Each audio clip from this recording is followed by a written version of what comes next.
नमस्कार साथियों। आज जो है वायुमंडल और उसका तापमान, उस पर चर्चा करनी है। तो ये सबसे पहले जानेंगे वायुमंडल का अर्थ क्या है। फिर हम जानेंगे कि वायुमंडल में कौन कौन सी गैसें पाई जाती हैं। फिर उसके बाद जानेंगे वायुमंडल की क्या क्या लेयर हैं यानी परतें हैं। फिर हम जानेंगे कि वायुमंडल के गर्म होने की प्रक्रिया क्या है। फिर हम समझेंगे तापमान क्या है। उसके बाद हम जानेंगे कि सूर्य के ताप को प्रभावित करने वाले क्या क्या कारण हैं या कारक हैं।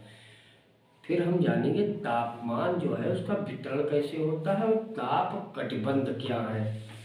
इन चीज़ों को हम जानेंगे।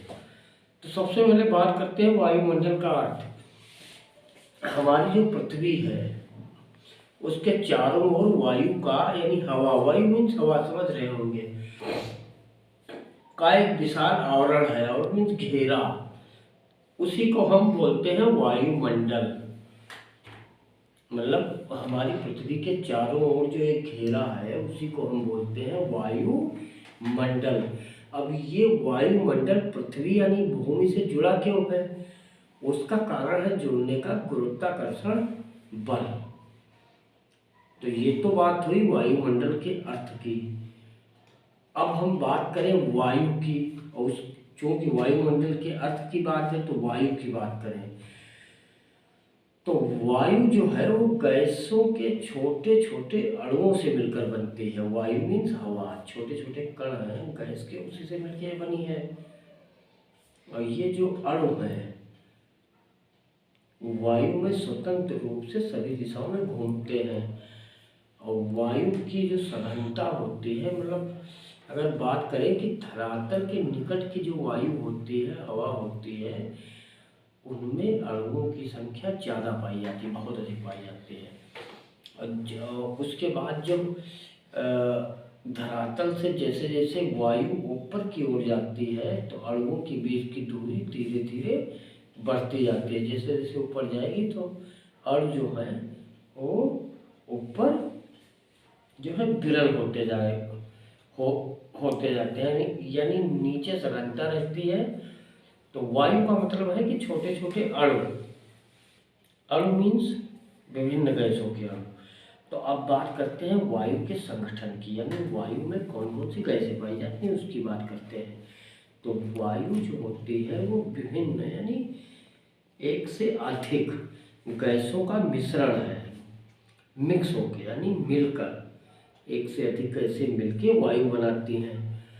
तो उस तो लेकिन इसमें जो गैसें मिली होती हैं यानी जो गैसों का मिश्रण होता है वो एक जैसा नहीं होता है। अलग अलग गैसों के नाम हैं, अलग अलग उनका अनुपात है या जो है प्रतिशत है। इससे बात करें तो वायु में जो है दो मुख्य गैसें, एक तो नाइट्रोजन है जो 78% पाई जाती है, दूसरी ऑक्सीजन 21%।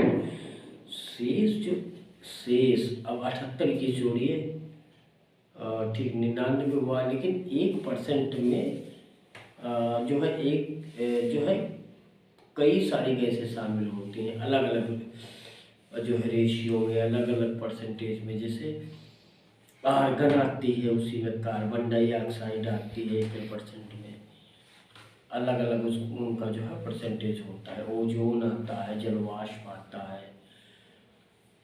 इन सारी जो है गैसों को मिला के वायु बनती है।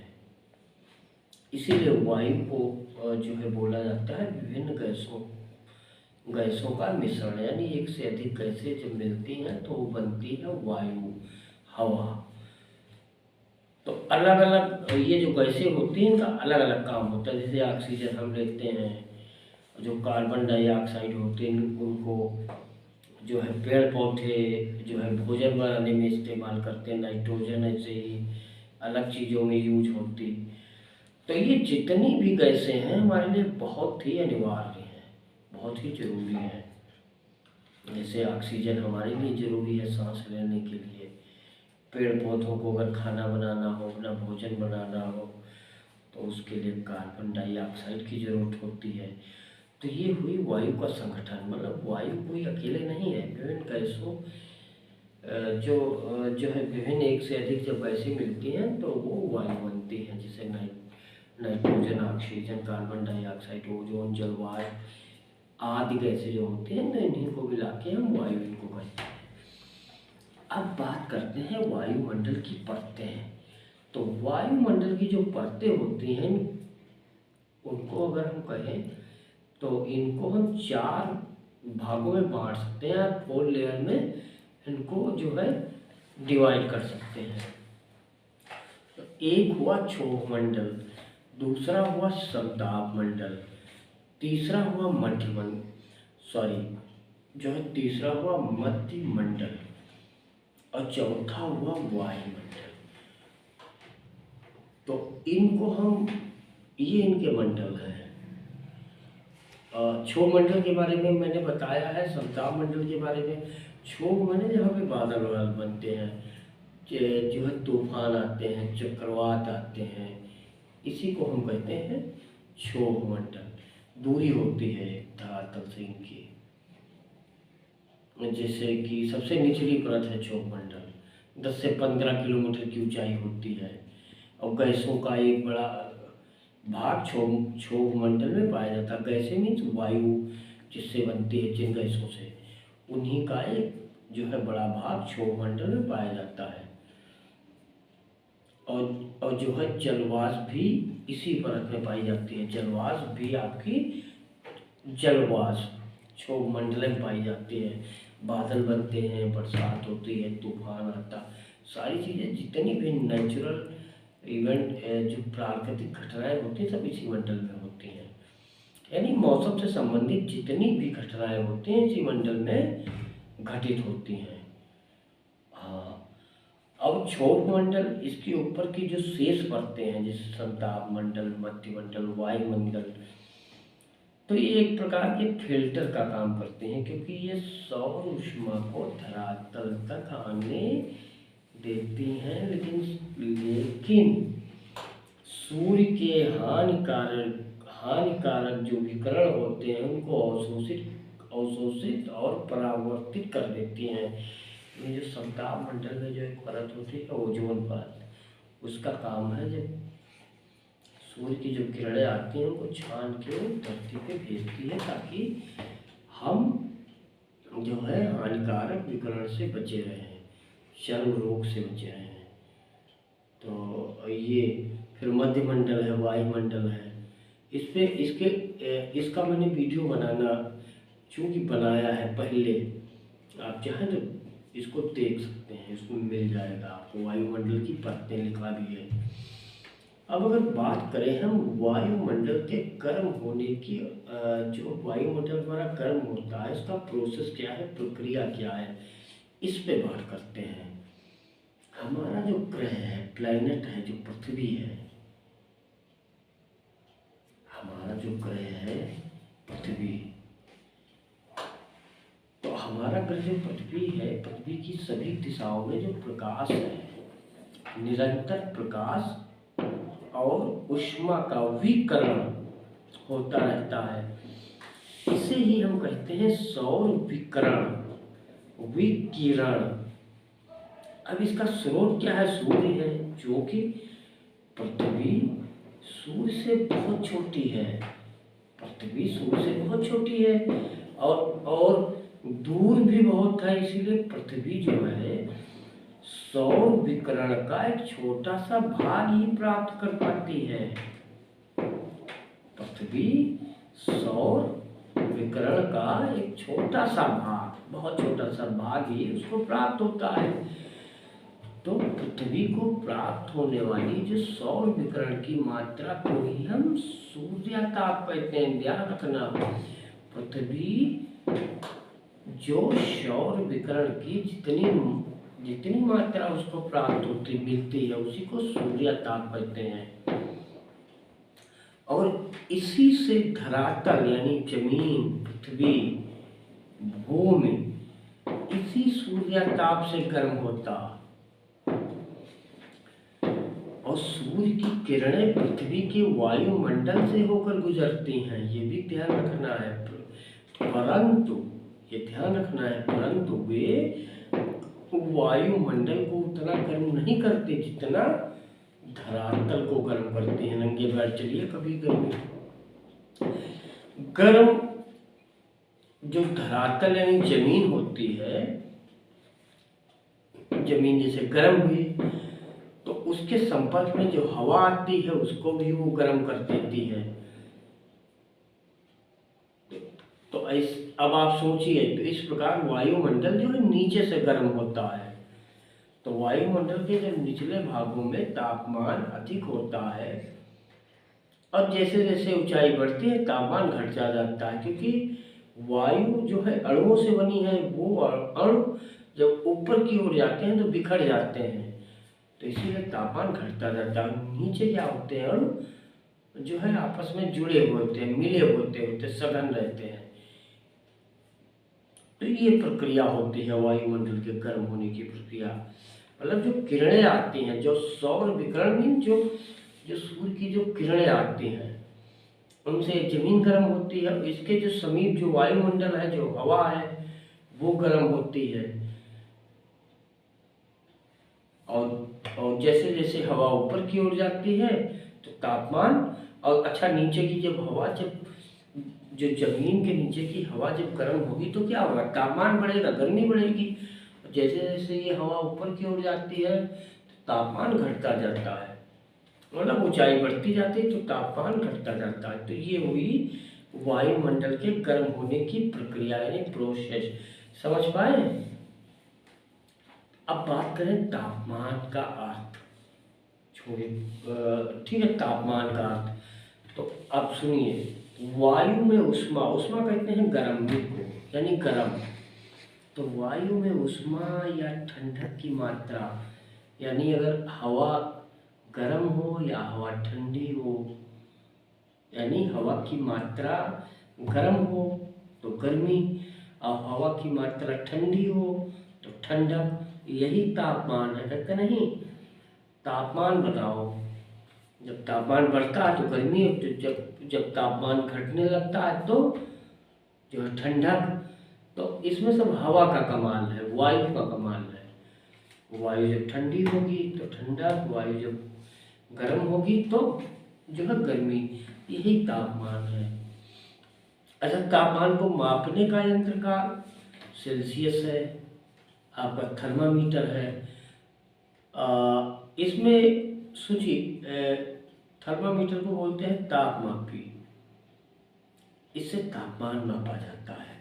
और तापमापी में एक संकरी सी नली होती है जिसमें पारा भरा होता है, और जब तापमान बढ़ता है तो पारा फैलने लगता है और नली जो होती है उससे ऊपर चढ़ने लगता है। और इसके विपरीत क्या होता है, जब तापमान गिरता है तो पारा नली में सिकुड़कर नीचे आ जाता है।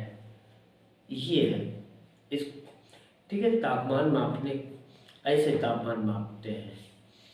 अब हम बात करें कि सूर्य का जो ताप है, सूर्य का जो ताप समझ रहे हो, गर्मी यानी तापमान, सूर्य, ठीक है, ताप में गर्मी और ठंड दोनों आती है।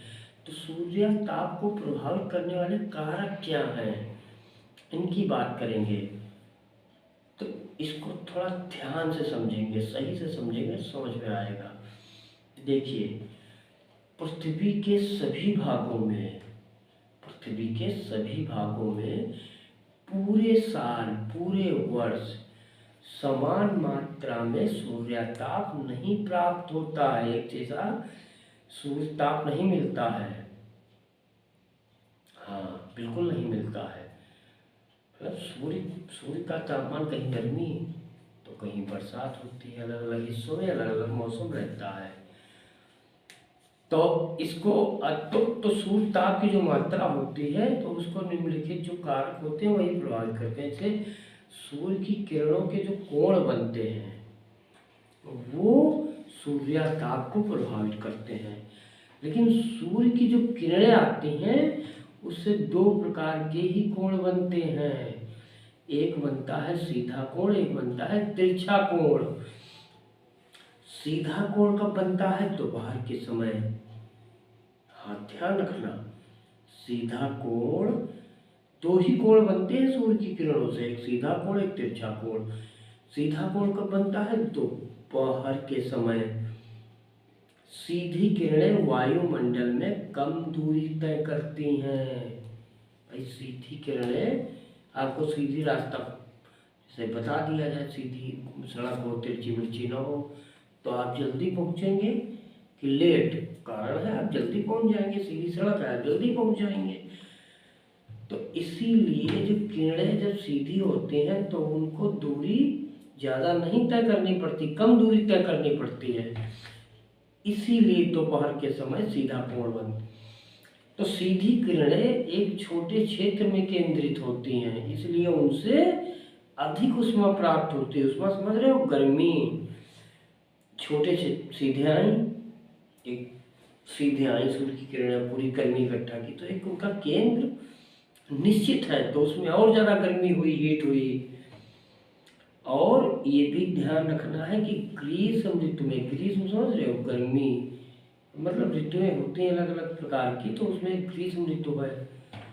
तो ग्रीष्म ऋतु में सूर्य की किरणें पृथ्वी पर अधिक सीधी पड़ती हैं, और सूर्य की किरणें उष्ण कटिबंध पर सीधी पड़ती हैं, इसीलिए वहां पर गर्मी अधिक होती है।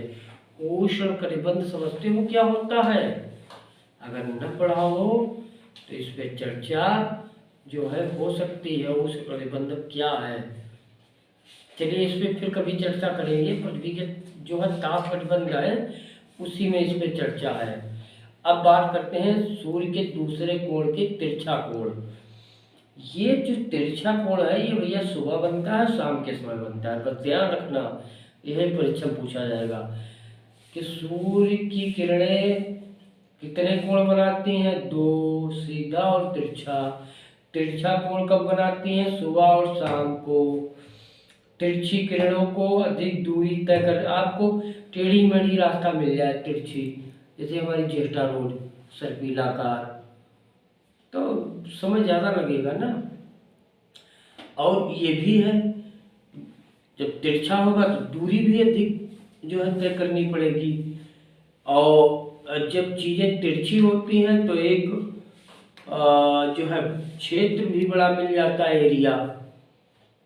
तो जब एरिया ज़्यादा मिलता है तो समझ लीजिए क्या होता है। तो तिरछा जब जो किरणें होती हैं जब तिरछी पड़ती हैं तो ऊष्मा का प्रभाव उसमें पड़ जाता है कम। तो शीत ऋतु में सूर्य की किरणें पृथ्वी पर अधिक तिरछी पड़ती हैं। इस समय शीत ऋतु चल रहा है, सूर्य की किरणें तिरछी पड़ती हैं, और सूर्य की किरणें ध्रुवों पर तिरछी पड़ती हैं, इसीलिए वहाँ ठंड अधिक होती है। तो इस तरीके से हम इसको समझ सकते हैं। तो ये ध्यान रखना है कि ठीक है, ये ध्यान रखना है, सूर्य की किरणों के कोण के बारे में बहुत अच्छी तरीके से समझ लेना है।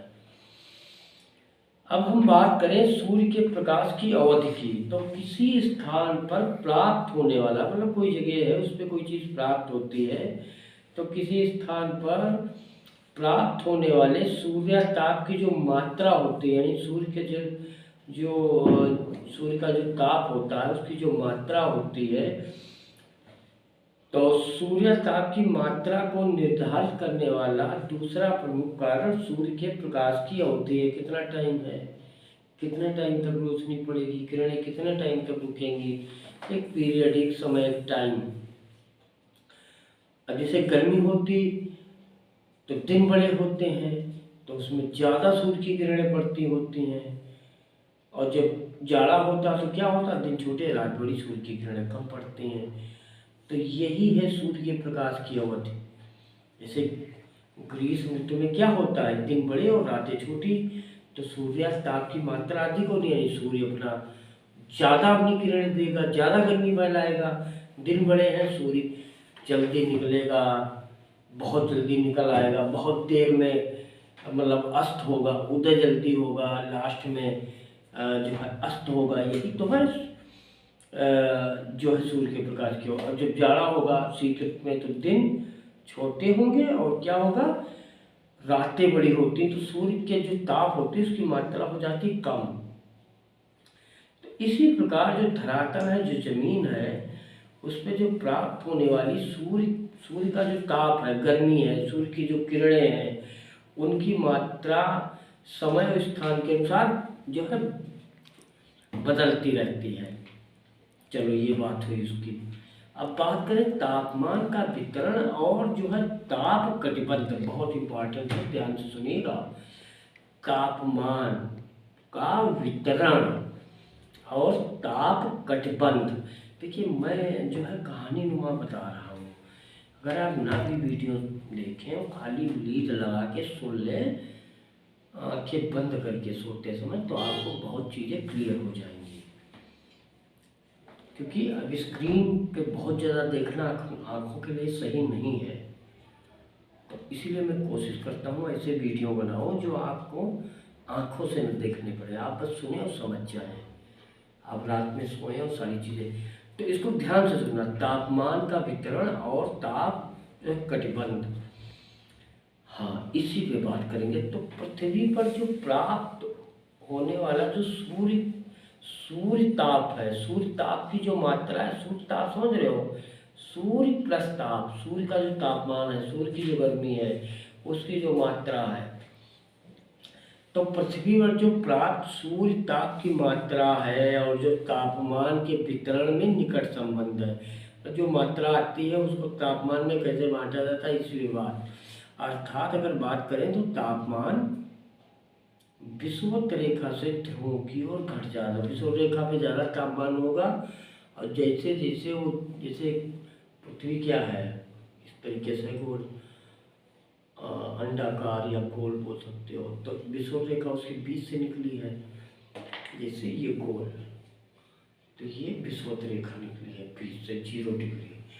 तो यहाँ पे सूर्य की किरणें ज़्यादा पड़ती हैं, और जैसे जैसे हम ध्रुवों की ओर बढ़ेंगे, ध्रुव समझते हो, देखिए पृथ्वी चूंकि गोल है तो उसका कोई किनारा है नहीं, इस तरीके से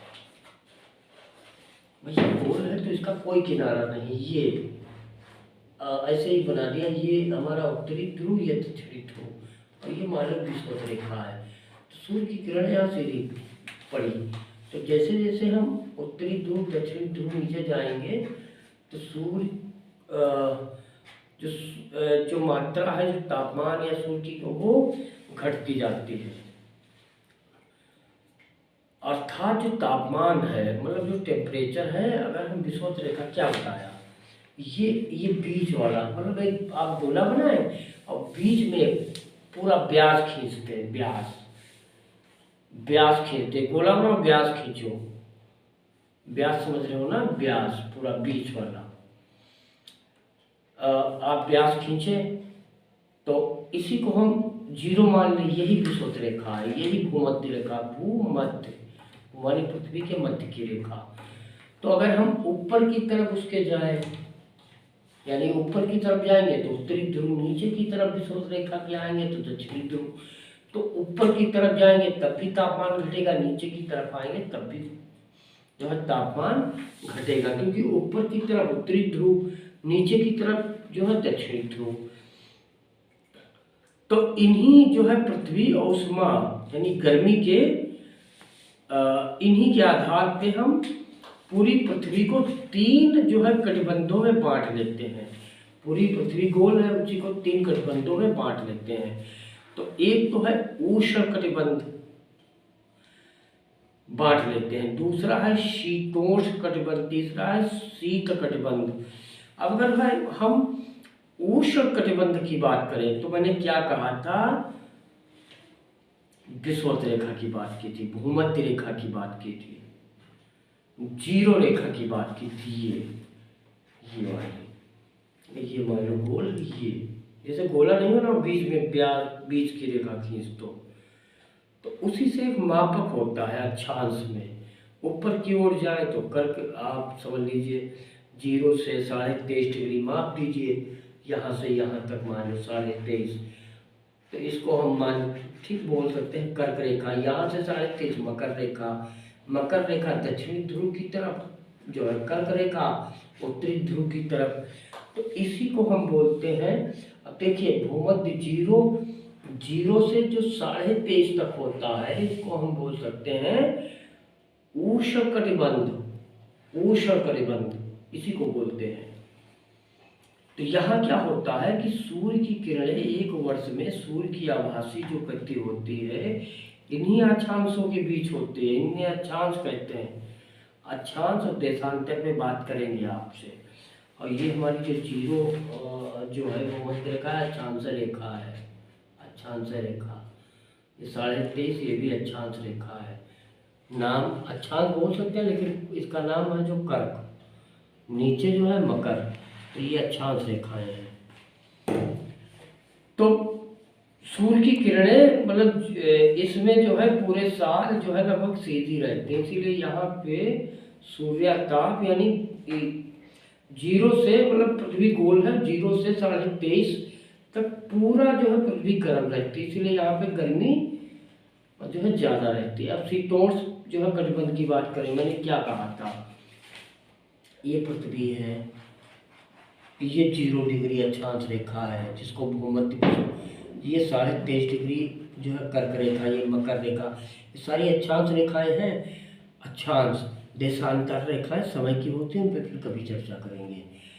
तो अब आप ये समझिए उष्ण कटिबंध की बात हो, शीतोष्ण क्या है, इसे ये आपकी कर्क रेखा है, 8 राज्यों से निकली है भारत में। ऐसे ही ठीक है, कई जो है द्वीपों से निकली है, और जो है महाद्वीपों में कई देश पाए जाते हैं, उसमें हम चर्चा नहीं करेंगे, लंबा हो जाएगा। तो कर्क रेखा जो है, कर्क रेखा से फिर एक और रेखा है, ये 4.5 है, तो खूब सारी रेखाएं छोटी छोटी, लेकिन हम मुख्य रेखाओं की बात करते हैं। तो 23.5 डिग्री से यहाँ से 66.5 डिग्री तक उत्तरी अक्षांश, 23.5 डिग्री से जो मकर रेखा होती, दक्षिणी अक्षांश से 66.5 तक ये हमारा शीतोष्ण कटिबंध होता है। यहाँ इस कटिबंध में सूर्य की किरणें तिरछी पड़ती हैं, ध्यान रखना, तिरछी पड़ती हैं। 23.5 से 66.5 डिग्री तक उत्तरी अक्षांश हो या दक्षिणी अक्षांश, इसमें सूर्य की किरणें तिरछी पड़ती हैं। अब यहाँ पे अगर सूर्य ताप की बात करें तो शीतोष्ण कटिबंध में तापमान सामान्य रहता है, न ज़्यादा गर्मी न ज़्यादा ठंडी, बराबर। अब आता है शीत कटिबंध। पूरी पृथ्वी को 3 जो है ताप, समझ रहे हो, तापमान कटिबंधों में बांटा गया है, उष्ण शीतोष्ण शीत। अब अगर शीत की बात करें तो 66.5 से उत्तरी ध्रुव तक, ये उत्तरी ध्रुव है, ये दक्षिणी ध्रुव है, ये 66 है। तो यहाँ से यहाँ तक ये उत्तरी, ये दक्षिणी, तो यहाँ से यहाँ तक ये शीत वाला है, यहाँ से यहाँ तक ये शीत वाला है। तो यहाँ पे सूर्य की किरणें अत्यंत जो है तिरछी या ना के बराबर पड़ते हैं, यानी तिरछी होंगी तो बहुत ज़्यादा, या तो पड़ेंगी ही नहीं। इसीलिए ये क्षेत्र सबसे ठंडे होते हैं। साइबेरिया एक महाद्वीप है, यहाँ पे अंटार्कटिका जिसको जो है बर्फ का रेगिस्तान कहते हैं, बर्फ पाई जाती है, 7 महाद्वीप है। तो इस महाद्वीप पे कोई नहीं रहता, दक्षिण ध्रुव की तरफ है। तो बात समझ में आई, यानी विषुवत रेखा भूमध्य रेखा से 23.5 डिग्री तक तापमान ज़्यादा पाया जाएगा।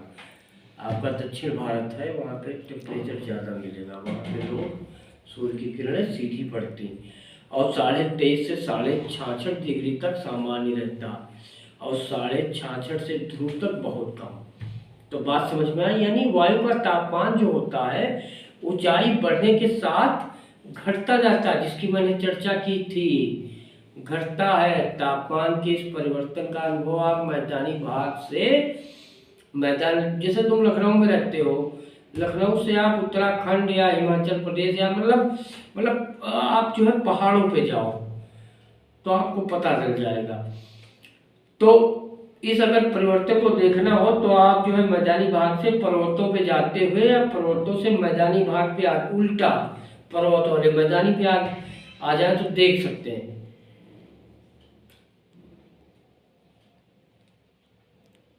समझ में आई बात? तो तापमान को जो प्रभावित करने वाले अन्य कारक की बात करें तो किसी स्थान की समुद्र से दूरी भी होती है। जैसे जल स्थल की अपेक्षा धीरे धीरे जो पानी होता है वो जमीन की अपेक्षा धीरे धीरे गर्म और ठंडा होता है। पानी धीरे धीरे गर्म होगा और धीरे धीरे ठंडा होगा, और ये अतः इसके ऊपर की वायु भी ठीक उसी तरह गर्म या ठंडी होती है। इसीलिए स्थल भाग और जल भाग के ऊपर की वायु के तापमानों में हमेशा डिफरेंस अंतर पाया जाता है। और यही कारण है कि ग्रीष्म ऋतु में स्थल भाग अधिक गर्म होता है और इसके ऊपर की वायु गर्म होने पर ऊपर उठने लगती है, जबकि इसके विपरीत जल के ऊपर की वायु अधिक ठंडी और सघन होने पर यह स्थल की ओर चल पड़ती है और समुद्र के निकटवर्ती जो स्थल को ठंडा कर देती है। अतः इस कारण समुद्र के जो निकटवर्ती जो जगह होती हैं, स्थान होते हैं, स्थानों में ग्रीष्म और शीत ऋतुओं के तापमानों में बहुत कम अंतर पाया जाता है। इसीलिए ऐसे स्थानों में तापमान वर्ष भर लगभग एक समान रहता है। तो स्थल के जो आंतरिक भाग होते हैं उसमें ग्रीष्म शीत ऋतु में जो तापमान टेम्परेचर होता है ज़्यादा अंतर पाया जाता है। ऐसे स्थानों की जलवायु को महाद्वीपीय जलवायु कहते हैं और इसके तापमानों में भारी विषमता पाई जाती है, इसलिए विषम जलवायु भी कहते हैं। इस पर बाद में चर्चा करेंगे। ठीक है साथियों, धन्यवाद। आज